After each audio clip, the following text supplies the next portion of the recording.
আমার রান্নাবান্না সব কমপ্লিট হয়ে গেছে। তো ভাবলাম আমি এখন আমাদের এই দিকটা পুরোটা পরিষ্কার করব, কারণ চারিপাশটা এত ঘাসে ভরে গেছে মানে বলে বোঝাতে পারবো না। মানে এগুলো না আমি না দুদিন ছাড়াই পরিষ্কার করি। আর তাছাড়া সত্যি কথা বলতে কি এখন যা গরম পড়েছে, প্রায় অনেক দিন হয়েই গেছে আমি পরিষ্কার করি না। তো এখন দেখো অনেক অনেক ঘাস হয়ে গেছে। তো এইদিকে দেখো আমার মেয়েও আমাকে হেল্প করতে চলে এসছে। আমার তো ভীষণ ভালো লাগছে যে আমার মেয়ে আমার মতন হয়ে যাচ্ছে। তারপর এদিকে দেখো আমরা ঘাস ছিঁড়ছিলাম, আর এইদিকে মা বসেছিল আমাদের গাছের সপেতাগুলো পাকাতে দিয়েছিল, তো সেইগুলোকে দেখছিল। তাই আমি বলছি তুমি চুপি চুপি কী করছো, এসে তো দুটো ঘাস ছিঁড়তে পারো। আর এইদিকে আমার মেয়েকে দেখো পুরো গোটা গায়ে জল ঢেলে নিয়েছে, নাকি ওর গরম লাগছে।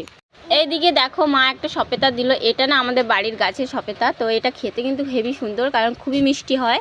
আর এদিকে দেখো আমার মেয়ে তো পুরো ভিজে গেছে। তারপরে এদিকে আমি মাকে ডাকলাম যে চলে আসো আমার সাথে একটু ঘাস ছিঁড়বে, কারণ সবাই মিলে না এটাকে মানে হেল্প করলে এই ঘাসগুলোকে ছেঁড়া হবে না। এখন যা গরম পড়েছে একবার বলো তো, এই গরমে না রোদ্দুরে কাজ করতে কার ভালো লাগে। তাই জন্য আমি না অনেক দিন হয়ে গেছে রোদ্দুরে একদম বেরোই না, কারণ আমার রোদ্দুরে বেরোলে না মাথা প্রচণ্ড ধরে থাকে।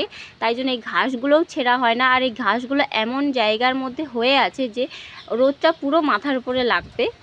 তো যাই হোক, আজকে একটু মেঘলা মেঘলা দেখিয়েছে, তাই ভাবলাম সবাই মিলে এটাকে পরিষ্কার করে নেব। তো মেঘটা তো এমনিতেও বোঝা যাচ্ছে যে আজকে মেঘলা হয়েছে। আর এইদিকে দেখো আমার মেয়ে তো জামা কাপড় কাচ্ছিল, আর এদিকে মা আর আমি এপাশে পুরো ঘাটের পাশটা পরিষ্কার করছি।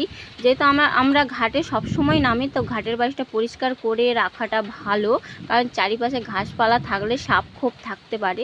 তারপরে এইদিকে দেখো, যেহেতু বাইরে আমি একটা উনুন পেরেছিলাম, ওটা আমি নিজেই পেরেছিলাম, মানে কেউ আমাকে শিখিয়ে দেয়নি, আমি নিজেই উনুনটা পেরেছি। তো মানে গরম লাগে বলে আমাদের বাড়ির সবাই উনুন বানাতে জানে, তো আমি নিজে একটা ইচ্ছে করে উনুন বানালাম।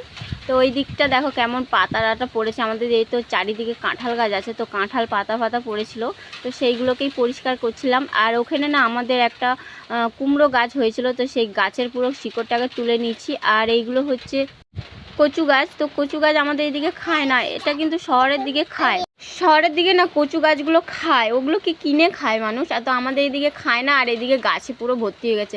আর সত্যি কথা বলতে কি মেঘলা হয়ে আছে ঠিকই, কিন্তু প্রচণ্ড গরম লাগছিল। তো যাই হোক, ভিডিওটা কেমন লাগলো জানিও। আসছি আবার নতুন কোনো ভিডিও নিয়ে।